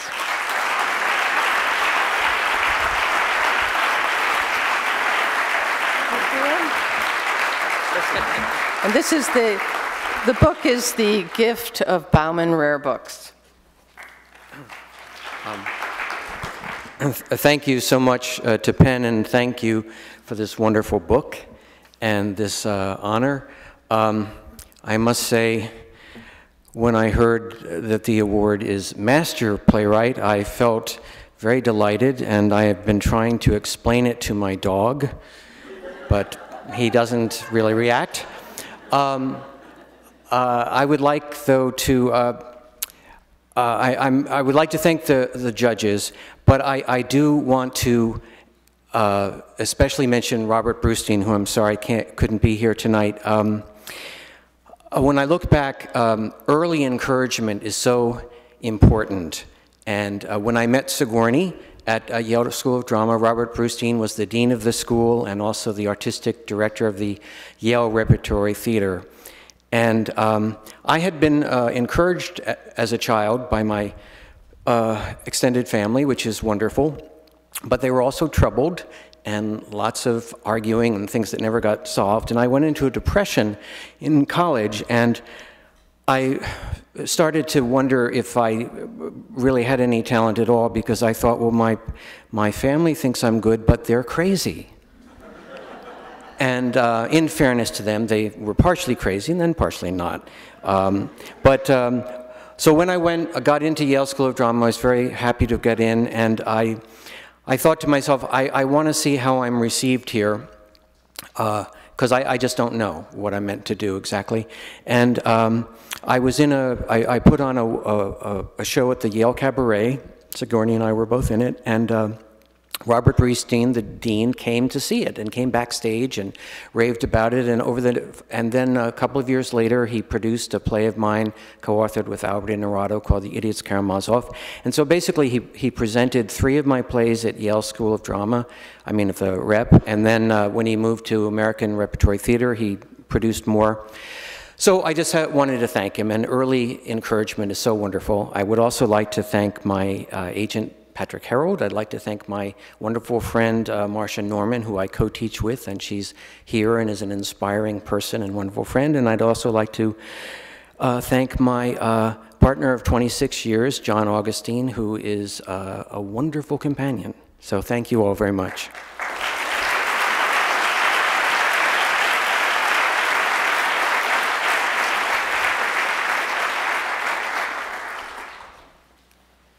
The second Pels Award is the Penn Laura Pels International Foundation for Theater Award for an American playwright in mid-career, recognizing a playwright whose literary achievements are vividly apparent in the rich and striking language of his or her work. This year, 2 such remarkable playwrights are being recognized. Will Eno has been called by the New York Times a Samuel Beckett for the Jon Stewart generation. His work reaches audiences across nations and cultures. After premiering at the Gate Theatre in London, his play The Flu Season opened in New York and received the Oppenheimer Award for the best debut production by an American playwright in 2004.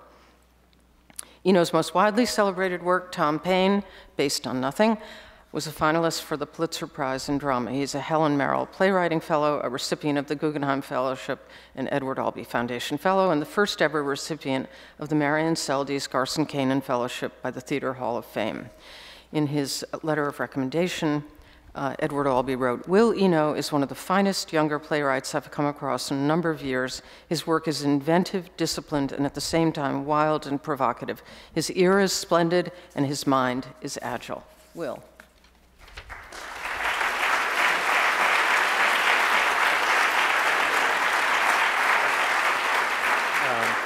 Thanks.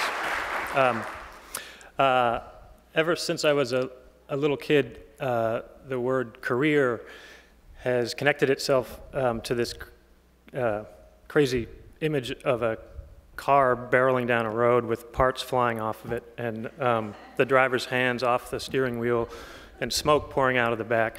And I don't know why that is.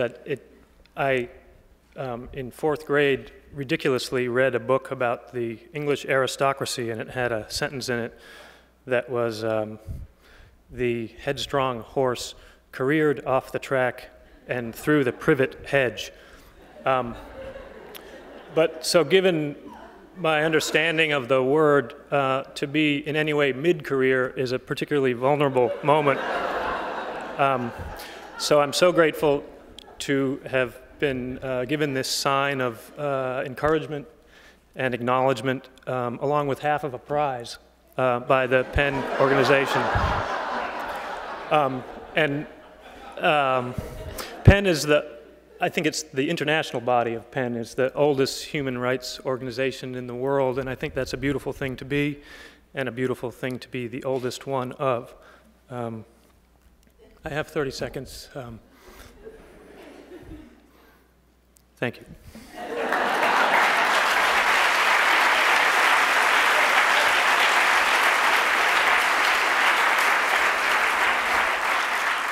So the second winner of the PEN Laura Pels International Foundation for Theater Award for an American Playwright in Mid-Career is Adam Rapp. Pulitzer Prize finalist Adam Rapp is an American novelist, playwright, screenwriter, and film director. He's become known for creative, incisive, heart-grabbing works that push the emotional boundaries of American theater. Rapp has written over 20 plays, including Red Light Winter, which won the Joseph Jefferson Award for new work for its production at the Steppenwolf Theater Company in Chicago. His books include The Year of Endless Sorrows and Ball, Peen, Hammer, plus novels for young adults and a graphic novel. I'm going to read a little bit of the nominating letter by A.R. Gurney. Adam Rapp's most performed works are probably Nocturne, Bingo with the Indians, Kindness, The Metal Children, The Hallway Trilogy, and Dreams of Flying, Dreams of Falling, which have been primarily performed off-Broadway in New York. He is a distinguished, hardworking professional who has earned the respect not only of the critics, but also of his own colleagues. Please welcome Adam Rapp. I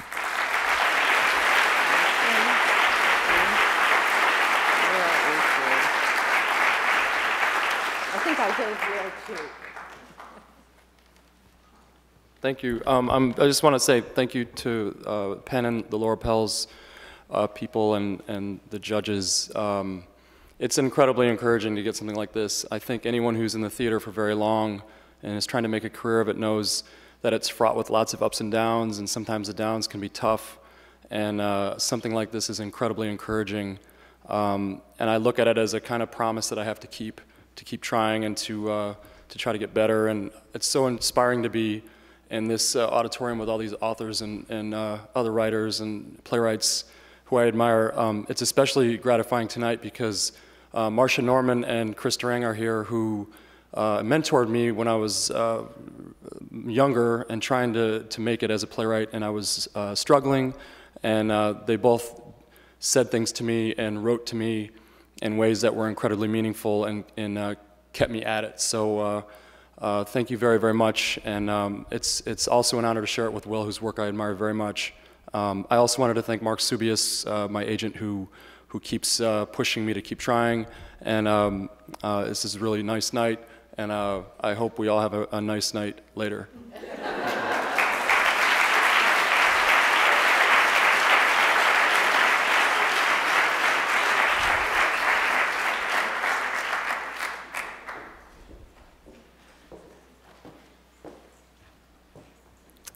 Good evening. My name is Araceli Skirmay, and I am going to be presenting the PEN Volcker Award for Poetry for a poet whose distinguished and growing body of work represents a notable presence in American literature. It was created by a bequest from Hans Volcker. Toy Derricotte is the winner of the Volcker Award. She's the author of The Undertaker's Daughter, Tender, Captivity, Natural Birth, The Empress of the Death House, and the literary memoir, The Black Notebooks. Her poems carry both truth and a higher knowledge in scenes of everyday life, consistently depicted through taut language and a voice both tender and unflinching. A voice that she has honed over her long career from poem to poem and book to book, as she investigates a distinctly American psyche, rendered by experiences of race, color, gender, and grief. The poems remind readers that personal and societal histories intersect sometimes in the most brutal, the most tender, and the most surprising of ways. In Tender, she writes, quote, "There you are. At the still point of the turning world, the job of the artist is not to resolve or beautify, but to hold complexities, to see and make clear." End quote. Derricotte's poems push readers and practitioners into the hard work of seeing with rigor, intelligence, and grace. Her intellect and her imagination continue to forge new territory in the field of poetry. On behalf of the Pan American Center and fellow judges for the award, Dan Chiasson and A. Van Jordan, I am very proud and honored to present this award, this year's PEN Volcker Award, to Toy Derricotte.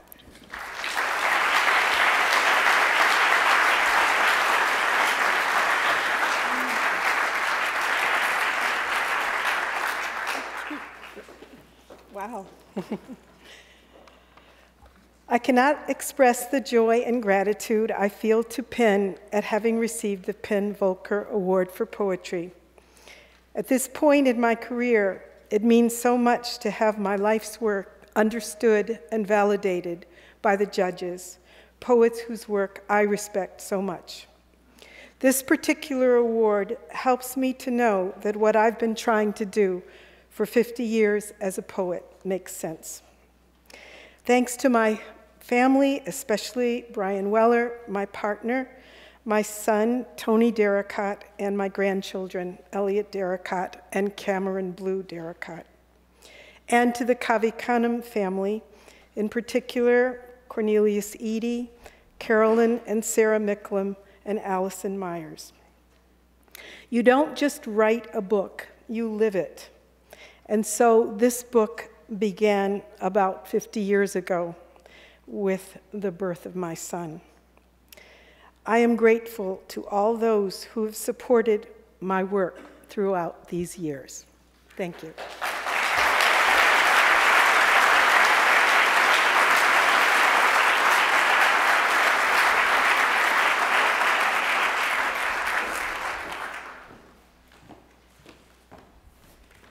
Hi, I'm Leslie Visser. I'm a former sports writer for the Boston Globe, now a sportscaster at CBS. And I have the privilege of presenting the PEN ESPN Lifetime Achievement Award for literary sports writing. I also had the honor of being one of the judges for this award, along with Dan Okren and the great Shelby Coffey, who is here. So please welcome Shelby, who I think now runs the most exciting museum in America, the Newseum in Washington, D.C. This award is the dedication of three men who were mentioned before, but we must recognize them again. The incomparable John Walsh, who everyone in my business wanted to work for, and some of us had the privilege of doing so.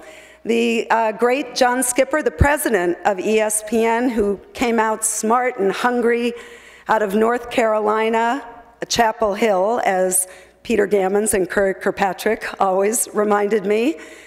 And Gary Honig, the editorial director of ESPN, the magazine, who I believe is a San Francisco Giants fan and might be the happiest person in this room. Would you please welcome again all three men?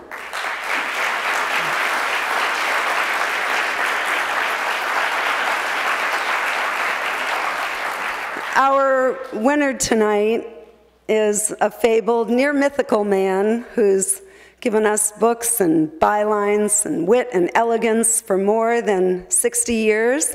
I first had the honor of meeting Dan Jenkins in a press box about 35 years ago, and I was a young reporter for the Boston Globe, and I said, "Dan Jenkins, you're what we all want to be." And he looked at me and said, "What, hungover?" It is his wit, his talent. He and June gave a pretty good colleague. Their daughter, Sally Jenkins, has been a privilege to know her too for decades and decades. So it is really an honor to present this. An editor, I asked one time, what is it like to handle the copy of Dan Jenkins? And he looked at me and said, "Have you ever driven a Rolls Royce?" So please join me in welcoming the eminent, our honoree, Dan Jenkins.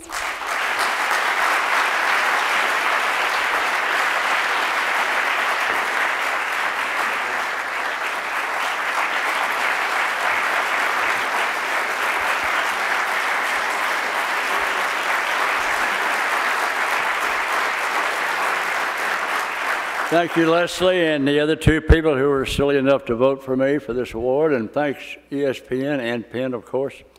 I think that since I'm a native Texan, I should have been over in that translation category somewhere. Leslie talks about those days where my diet, my regimen was a little scotch and a whole bunch of cigarettes, but it was, I always relied on character and conditioning to see me through those days. It's a little bit changed now. I have a little different thing I go with here. I'd say Coumadin, let's see, metformin, Crestor. I'd see my pharmacist to get the whole list, but I'm delighted to be here, and I'm pleased with this award very much, and thank you all.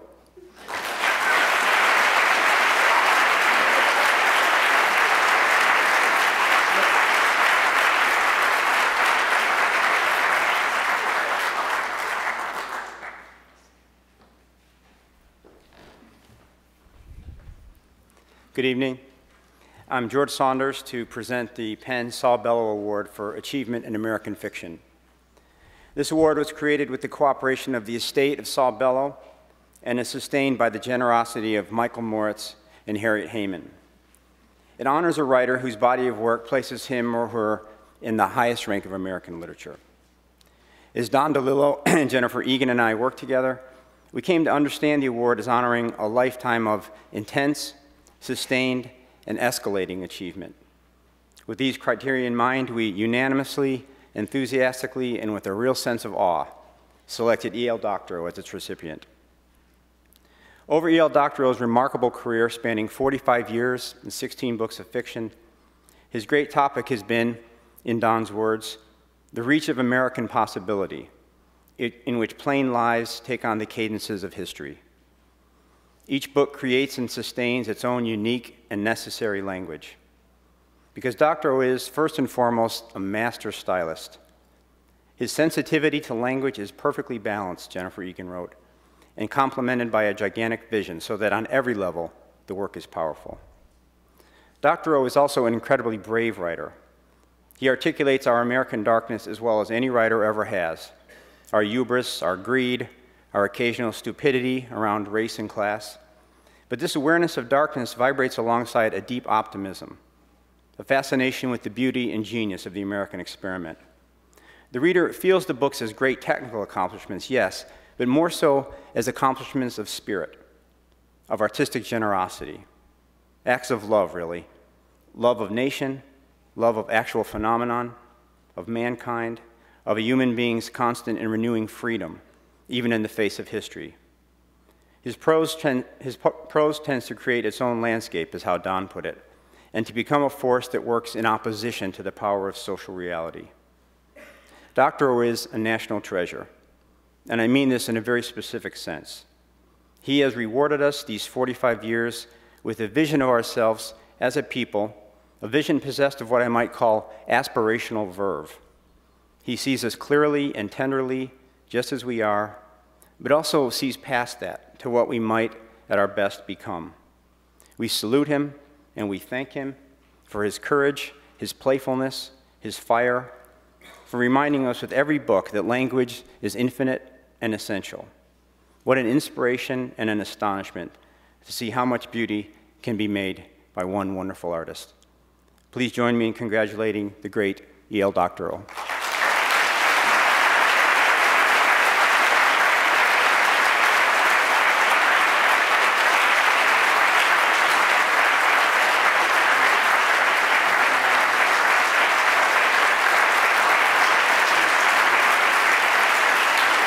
Thank you. Thank you.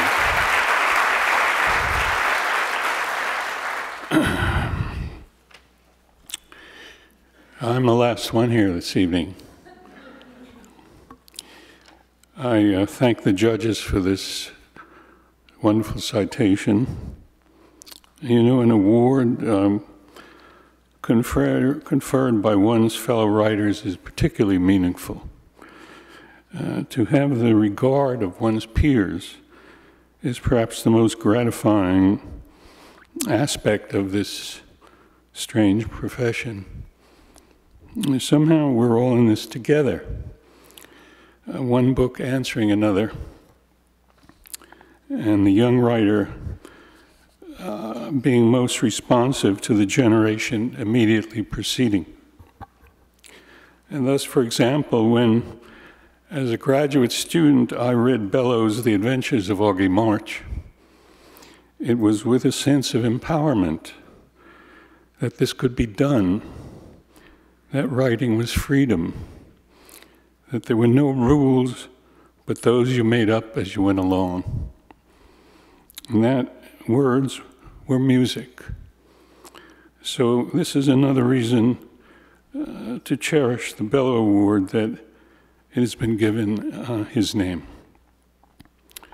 PEN is an extraordinary organization that becomes more precious and necessary with every passing year. So I must now assure this company that from now on I promise to pay promptly my PEN dues. Thank you very much.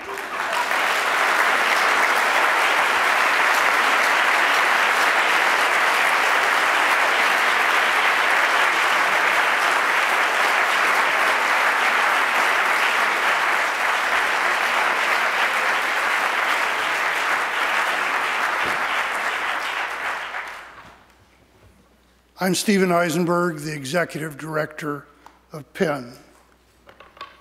You hardly need me to tell you what to feel at the end of this ceremony, but it must be joy at the ebullience and intelligence and radiance of everyone who has spoken this evening and all they represent in their intelligence and sensibilities and dedication to literature. Let's applaud them all.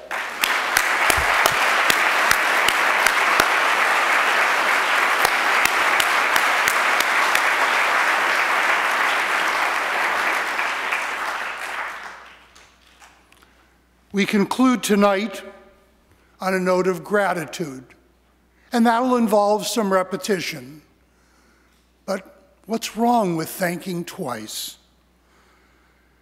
Once again, we're celebrating this bond between PEN and the literary community.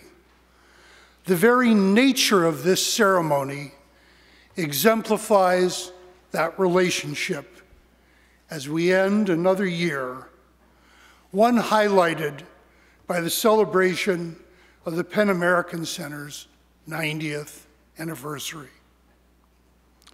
On behalf of PEN and its Board of Trustees, I offer congratulations to all who won awards and runners-up distinction. And grateful thanks in the fullest measure to our thoughtful and hardworking judges, and to the generous donors who sustain the recognition of high achievement and distinguished promise. We want to thank Chancellor Goldstein, who answered my call 3 years ago asking about the availability of this auditorium with gracious and immediate receptivity, and President Kelly and the Graduate Center of CUNY for providing us with this wonderful space. We'd also like to thank Barbara Kingsolver for having added so much to our literary awards by bringing her Bellwether Prize for socially engaged fiction to Penn, and for her inspiring thoughts and absolutely winning charm, which you know from the moment you meet her and which opened this ceremony. And thanks to all our presenters and the Penn Awards Committee, especially our incomparable and wise committee chair, Alice Quinn, and our Children's Book Committee and the Translation Committee for their help in selecting judges. Our donors' generosity is the sine qua non of our literary awards. Many of our awards are endowed in loving memory, and all are rooted in the forms of literary endeavor and genre their donors hold dear. Tying everything together and uniting readers and writers is gratitude, which Christopher Ricks so wonderfully and aptly said is among the human accomplishments literature lives to realize. We would once again like to thank Dr. Edward O. Wilson, Harrison Ford, and the E.O. Wilson Biodiversity Fund, Joan Bingham, Clara Bingham and Vanessa Lilly, Lily Tuck, Laura Pels and the Laura Pels International Foundation for Theater, Barbara Lee Diamonstein and Carl Spielvogel, who I know are so regretful that they could not be here tonight because we just couldn't square the schedule. And our friends at ESPN, John Skipper, John Walsh, and Gary Honig, for the 2 ESPN awards for sports writing. We also want to thank Michael Moritz and Harriet Heyman, who couldn't be with us tonight, for sustaining the Penn Saul Bellow Award, and to the J.M. Kaplan Fund for their help. We gratefully thank Rodman Drake and Jackie Weld, the Kaplan Foundation, the Rochelle Ratner Fund, and Phyllis Reynolds Naylor. We want to recognize and thank Kathleen Beckett, whose Penn Stephen Kroll Award was conferred for the first time this year. We also want to salute the generous contribution from Amazon and to recall the cherished role of the Translation Fund for the translation community over the past 9 years. We join the friends, family, colleagues, readers, and translators who mourn the passing of Michael Heim. And with the change of the award's name to the Penn Heim Translation Fund, we commemorate his extraordinary achievements and now no longer anonymous generosity in creating the fund, and recognize the full part played by his wife, Priscilla. I want to ask all our donors to stand once again, and for all of you to thank me for making these awards possible. Please, all of you, stand. All the donors.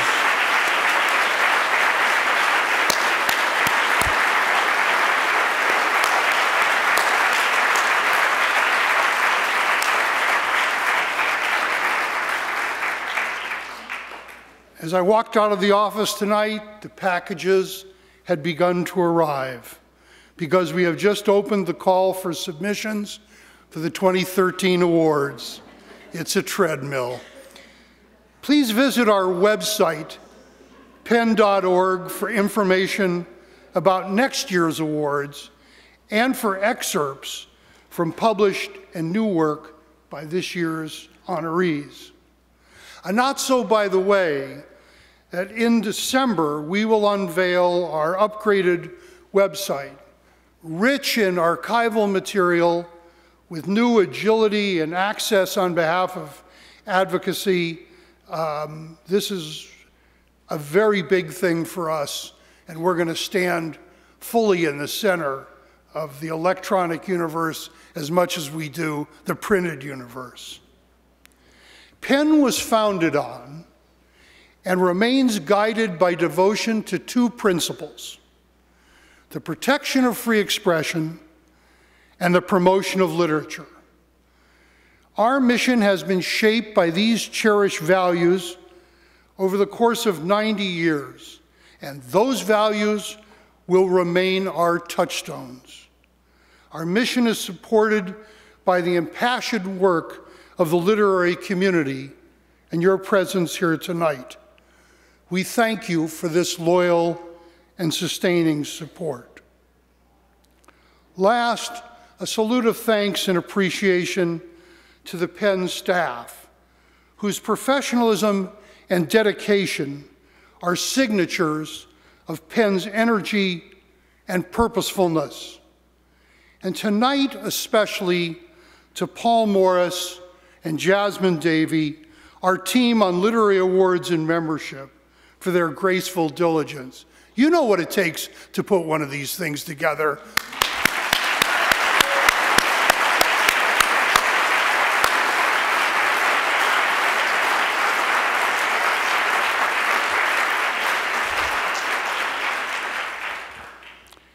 When I leave at the end of the year, among the best of satisfactions I will recall is the reach and vitality of these literary awards.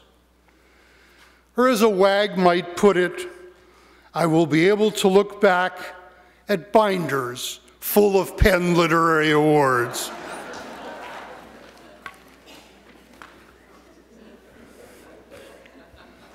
Thank you again for being with us.